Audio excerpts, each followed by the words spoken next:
Laisse-moi te poser une question qui dérange un peu. Pourquoi est-ce que certaines personnes te donnent si peu d'attention exactement au moment où tu en donnes le plus ? Pourquoi est-ce que ton affection semble parfois invisible, alors que ton absence, elle, devient soudain impossible à ignorer ? Pourquoi ton silence peut faire plus de bruit que tous tes efforts réunis ? Quand tu appelais, on te laissait attendre. Quand tu écrivais, on répondait plus tard. Quand tu faisais un pas vers eux, ils reculaient d'un demi-pas. Mais au moment où tu t'éloignes, tout change. Soudain, ils regardent. Soudain, ils se demandent. Soudain, ils ressentent le manque. Et ce n'est pas un hasard, c'est une vérité humaine profonde. Les gens ne respectent pas la panique. Ils ne respectent pas la chasse. Ils ne respectent pas celui qui supplie pour exister dans la vie de quelqu'un. Le monde respecte la maîtrise. Il respecte la retenue. Il respecte la solidité intérieure. Et c'est exactement pour ça que le silence, la distance et le fait de partir peuvent devenir plus puissants que n'importe quelle discussion. Ce n'est pas un message sur la vengeance, ce n'est pas un jeu d'ego, ce n'est pas une stratégie pour manipuler qui que ce soit, c'est une leçon de dignité. C'est un rappel brutal mais nécessaire. Tu n'es pas fait pour courir après ceux qui ne te choisissent jamais pleinement. À force de vouloir être vu par les mauvaises personnes, beaucoup finissent par se perdre eux-mêmes. Ils donnent trop, ils expliquent trop, ils attendent trop, ils insistent trop. Et pendant ce temps, leur valeur intérieure s'effrite, non pas parce qu'ils aiment trop, mais parce qu'ils oublient de se respecter. La vérité, c'est qu'au moment où tu arrêtes de courir après l'attention, tu redeviens dangereux pour l'ego de ceux qui s'est peut habituer à ton manque de limites. Parce qu'ils s'attendaient à ton retour, ils s'attendaient à tes messages, ils s'attendaient à ton effort, ils s'attendaient à ton sacrifice. Mais toi, tu disparais, et ton absence commence à parler à ta place. Les stoïciens comprenaient déjà cela. Ils savaient que l'homme qui dépend du regard des autres n'est pas libre. Ils savaient qu'une vie gouvernée par l'approbation extérieure devient une prison invisible. Ils savaient aussi qu'il y a une force immense dans le fait de rester calme pendant que tout autour de toi essaie de te tirer vers le chaos. Marcus Aurelius rappelait que tu as du pouvoir sur ton esprit, pas sur les événements extérieurs. Autrement dit, tu ne contrôles pas leur comportement, tu contrôles ta réponse. Tu ne contrôles pas leur maturité, tu contrôles ta posture. Tu ne contrôles pas leur intérêt, tu contrôles ta dignité. Et c'est là que tout commence. À partir du moment où tu comprends cela, tu cesses de mendier d'attention. Tu cesses de te réduire pour entrer dans la vie de quelqu'un. Tu cesses de te comporter comme si être accepté était plus important que te respecter. Car plus tu poursuis, plus tu t'effaces. Plus tu insistes, plus tu descends dans la hiérarchie que tu n'as jamais demandé à subir. Plus tu donnes sans retour, plus tu rends ton propre cœur vulnérable à l'indifférence. Mais dès que tu recules, quelque chose se brise chez eux. Le confort disparaît, le contrôle disparaît, la certitude disparaît. Et ils se retrouvent face à une vérité qu'ils n'aiment pas, tu n'es plus disponible pour être pris pour acquis. Ce n'est pas de la cruauté, c'est de la lucidité, c'est du respect de soi. Alors écoute bien, si tu es fatigué d'être ignoré, fatigué d'attendre, fatigué d'être celui qui donne toujours plus, alors ce moment peut devenir un tournant. À partir d'ici, tu vas apprendre à marcher autrement, à parler moins, à courir moins après les gens, à te choisir davantage, à reconstruire quelque chose de plus solide que la simple peur d'être seul. Parce que la peur d'être seul a détruit plus de dignité que le rejet lui-même. Beaucoup acceptent des miettes parce qu'ils redoutent le vide. Ils préfèrent une présence incohérente ou silence qui les obligerait à se regarder en face. Ils préfèrent attendre un message toxique plutôt que d'affronter le silence qui pourrait les rendre plus forts. Mais la solitude n'est pas ton ennemi. La solitude est un test. Elle révèle ce que tu vaux quand personne n'est flatteur. Elle révèle ta stabilité quand personne n'est applaudi. Elle révèle ta vraie force quand aucune attention extérieure ne vient remplir le vide. Aujourd'hui, tu vas comprendre une chose essentielle. Ce qui te blesse n'est pas seulement leur indifférence, c'est l'habitude que tu as prise de leur donner trop de pouvoir sur ton état intérieur. Et ce pouvoir, il faut leur prendre. Première vérité, arrête de courir. Arrête de poursuivre ceux qui ne te poursuivent jamais. Arrête de relancer. Arrête de supplier. Arrête de vérifier ton téléphone toutes les 5 minutes comme si ta valeur dépendait de leur réponse. Chaque fois que tu fais ça, tu déposes une partie de ton pouvoir dans leurs mains. Tu les places au-dessus de toi. Tu transformes ton cœur en terrain de négociation. Et ça, c'est dangereux parce que l'amour sans respect finit toujours par devenir une forme de soumission émotionnelle. Tu pensais peut-être montrer de l'amour, mais parfois ce que tu montres réellement, c'est la peur. La peur d'être abandonné, la peur d'être remplacé, la peur de ne pas compter. Et les gens sentent cette peur. Ils la sentent très vite. Et quand ils la sentent, ils perdent parfois le respect qu'ils avaient pour toi.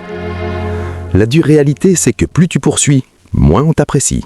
Mais plus tu te retires avec dignité, plus ton absence devient lourde. Parce qu'au lieu de voir quelqu'un qui supplie, il voit quelqu'un qui sait partir. Et partir avec dignité est une forme de pouvoir que beaucoup ne supportent pas, parce que cela signifie que tu n'es plus en train de leur demander de te valider. Tu n'es plus en train de mendier une place, tu es en train de la reprendre. Alors remplis tes journées de quelque chose de plus grand. Travaille ton corps, travaille ton esprit, travaille ton argent, travaille ta discipline. Construis une vie si pleine que l'attention de quelqu'un d'incertain cesse d'être le centre de ton monde. Parce que les gens ignorent souvent ce qui est trop à disposition, mais ils poursuivent ce qui devient rare. Si tu es toujours là, toujours prêt, toujours accessible, tu prends remplaçable. Mais si tu deviens plus solide, plus calme, plus concentré, plus difficile à atteindre, alors ta présence reprend de la valeur. Et quand ta présence a de la valeur, on ne la traite plus comme une option. Tu dois comprendre que la rareté n'est pas le jeu. La rareté n'est pas une pause. La rareté, c'est les résultats naturels d'une vie qui a un axe, une direction et une hauteur. Alors, commence à vivre réellement. Pas à attendre, pas à observer la porte en espérant que quelqu'un revienne. Pas à reconstruire ton humeur autour de ce que les autres décident de faire ou non. Commence à avancer. Deuxième vérité, maîtrise ton silence. Ta tranquillité est une arme. Ton calme est une force. Ta retenue est une forme d'autorité. Beaucoup de gens confondent le silence avec la faiblesse. Ils pensent que ne pas répondre immédiatement, ne pas tout expliquer, ne pas réagir à chaque provocation, c'est être faible. En réalité, c'est souvent l'inverse. Celui qui parle tout le temps révèle trop. Celui qui se justifie sans cesse perd en poids. Celui qui explique chaque blessure, chaque retard, chaque déception, finit souvent par donner aux autres les clés de son équilibre émotionnel. Mais le silence, lui, crée autre chose. Il crée de l'espace, il crée du mystère, il crée une pression psychologique que les mots ne créent pas. Parce que quand tu te tais, les autres doivent faire face à leurs propres pensées. Ils doivent interpréter, ils doivent douter, ils doivent sentir le vide que ton absence laisse derrière elle. Et c'est souvent là que la vérité ressort, pas dans l'argument, pas dans la dispute, pas dans le long message envoyé sous le coup de l'émotion. La vérité ressort quand l'autre découvre qu'il ne peut plus te provoquer à volonté. Les stoïciens avaient une règle simple. Ne deviens pas ce que tu détestes chez les autres. Ne réponds pas au chaos par le chaos. Ne réponds pas au mépris par l'humiliation. Ne réponds pas à l'enfantillage émotionnel par la perte de ta paix. Reste immobile intérieurement. Reste stable. Reste sobre. Reste au-dessus de la tempête.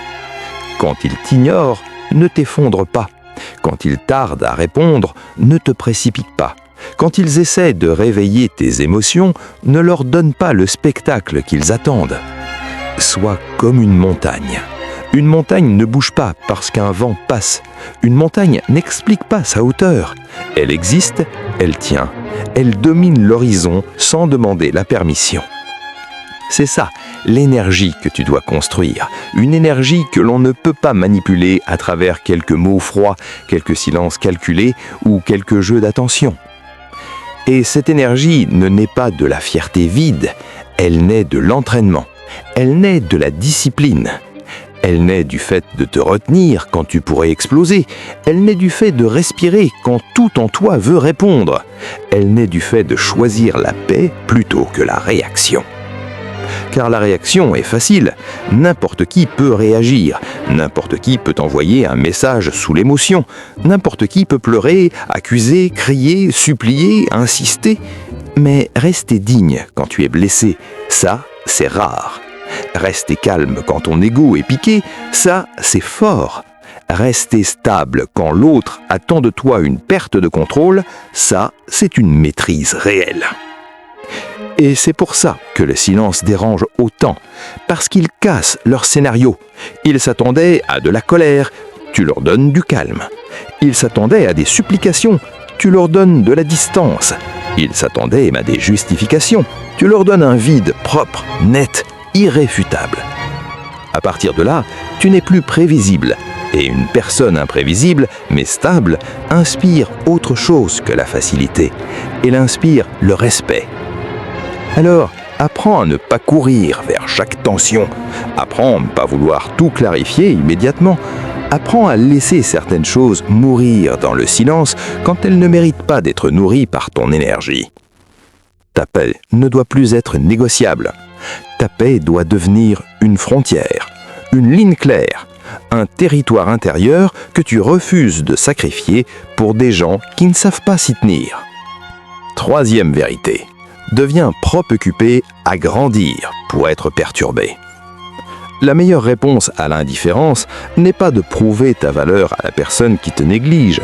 La meilleure réponse, c'est d'améliorer ta vie, au point où cette négligence devient insignifiante. Arrête de regarder la porte, arrête de compter les heures, arrête de te demander s'ils pensent à toi, arrête de construire toute ta journée autour de leur éventuel retour. À partir du moment où tu fais ça, tu deviens prisonnier de leur rythme. Et vivre selon le rythme de quelqu'un qui te néglige, c'est déjà une forme de défaite intérieure. Retourne-toi, regarde ta propre vie, regarde ce que tu peux construire, regarde ce que tu peux améliorer, regarde tout ce que tu as négligé pendant que tu faisais de quelqu'un d'autre ton centre gravitationnel. Les gens respectent ce qui grandit, ils respectent ce qui progresse, ils respectent ce qui devient plus rare, parce que cela devient plus solide. Alors, transforme-toi en quelqu'un que l'on ne peut pas simplement oublier sans conséquence intérieure. Travaille ton corps, fortifie ton mental, développe tes compétences, construis des habitudes. Lève-toi plus tôt, coupe les distractions, lis davantage, apprends une compétence, crée un projet, fais quelque chose qui te rend fier de toi quand la journée se termine.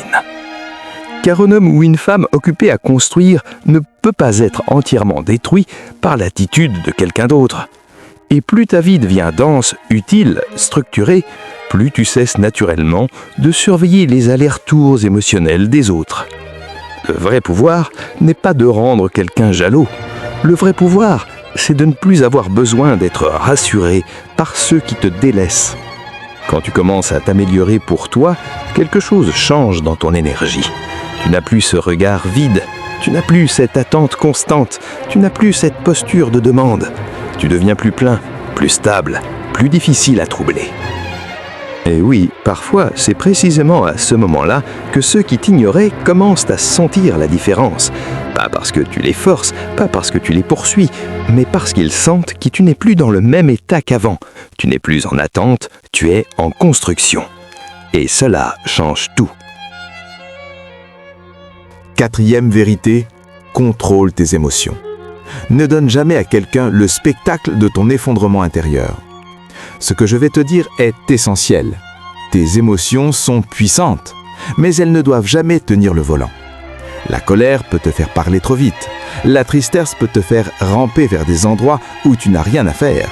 La peur peut te faire accepter l'inacceptable. Et la douleur, si elle n'est pas maîtrisée, peut te transformer en version affaiblie de toi-même. Quand quelqu'un t'ignore, ton premier réflexe peut être de réagir avec panique. Tu veux clarifier, tu veux comprendre, tu veux obtenir une réponse, tu veux casser le silence, tu veux rétablir l'équilibre. Mais cette urgence est précisément ce qui te fait perdre en autorité intérieure. Les stoïciens le savaient, ce n'est pas l'événement qui te détruit, c'est l'interprétation incontrôlée que tu en fais. Tu ne contrôles pas ce qu'ils font, tu contrôles ce que cela déclenche en toi. Et c'est là que se trouve la vraie bataille.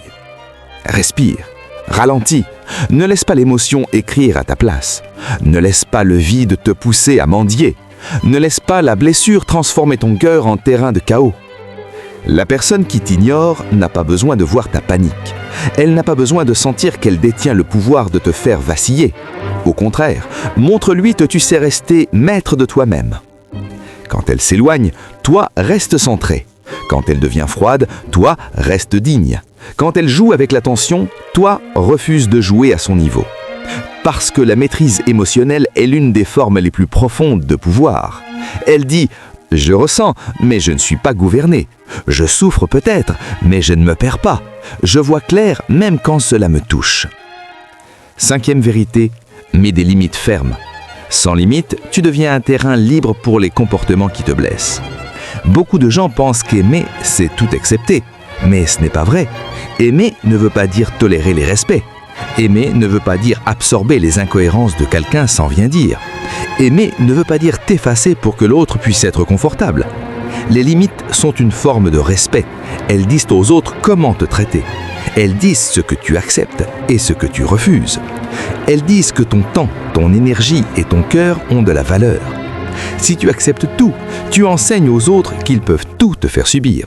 Si tu pardonnes tout sans discernement, tu enseignes qu'il n'y a aucune conséquence. Si tu restes disponible même après le mépris, tu enseignes qu'on peut te négliger sans perdre accès à toi. Et c'est ainsi que les gens testent des fontaines.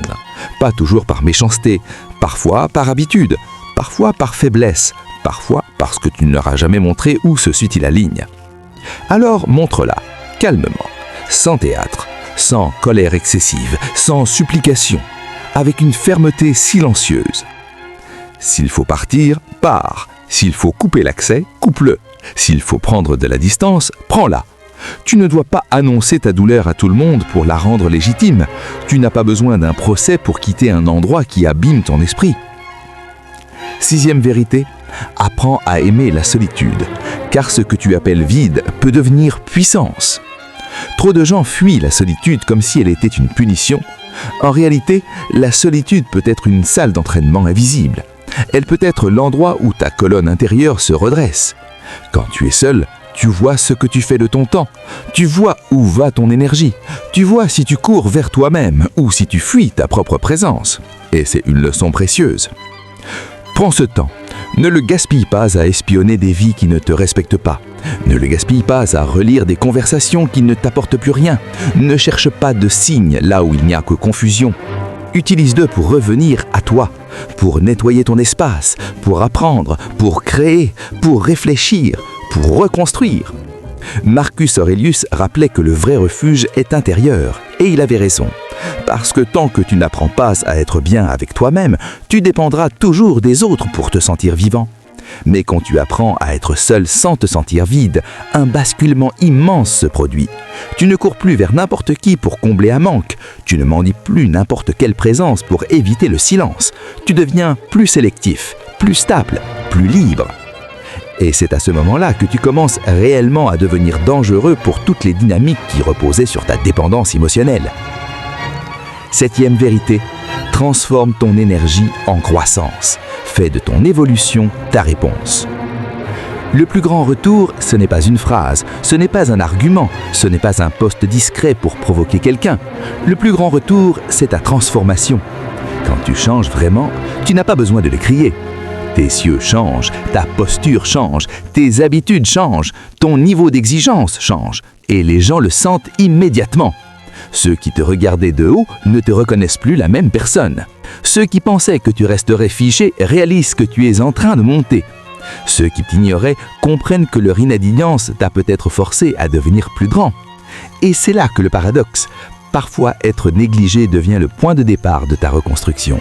Pas parce que la blessure est agréable, mais parce que la douleur t'oblige à sortir de l'illusion. Alors utilise cette douleur, pas pour te détruire, pour te réveiller, pour travailler plus fort, pour devenir plus discipliné, pour créer une version de toi qui n'a plus besoin d'être validée par ceux qui ne savaient pas la reconnaître. Huitième vérité, protège ta paix. Va-t'en sans expliquer tout ton monde intérieur. Tu ne dois pas expliquer toute ton énergie à ceux qui t'ont blessé. Tu ne dois pas te justifier à ceux qui ont négligé ton cœur. Tu ne dois pas négocier ton départ avec les personnes qui ont déjà montré qu'elles ne savaient pas honorer ta présence. Ta paix n'est pas un débat. Ta paix n'est pas un vote. Ta paix n'est pas quelque chose qu'on t'accorde parce que tu as bien plaidé ta cause. Ta paix est une décision. Choisis-la. Choisis le calme, choisis le respect de toi-même, choisis la sortie silencieuse quand la pièce devient toxique, choisis de non plus donner ton attention à ce qui te vide. Parce que la plus grande forme de puissance est de partir sans fracas, sans imploration, sans te rabasser. Et c'est cela que beaucoup ne comprennent pas. Ils pensent que la puissance fait du bruit. Non, La vraie puissance peut quitter une pièce sans se retourner et laisser derrière elle une absence impossible à ignorer. Alors garde ton cap, garde ta discipline, garde ton calme, garde ta dignité. Continue à construire, continue à grandir, continue à avancer. Tu n'es pas né pour être une option. Tu n'es pas né pour supplier d'être choisi. Tu n'es pas né pour vivre au rythme de ceux qui ne savent pas te valoriser. Tu es né pour te tenir droit, pour te connaître, pour te maîtriser, pour te respecter. Et quand tu commences à vivre comme ça, quelque chose change profondément. Ton silence devient plus fort que leur jeu. Ta distance devient plus lourde que leurs excuses. Et ton absence devient une leçon. Tu n'es pas victime de l'oubli. Tu es en train de devenir quelqu'un qu'on ne peut plus traiter à la légère. Alors lève la tête, protège ton énergie, fais de ton développement ta réponse. Et marche comme quelqu'un qui sait enfin sa valeur.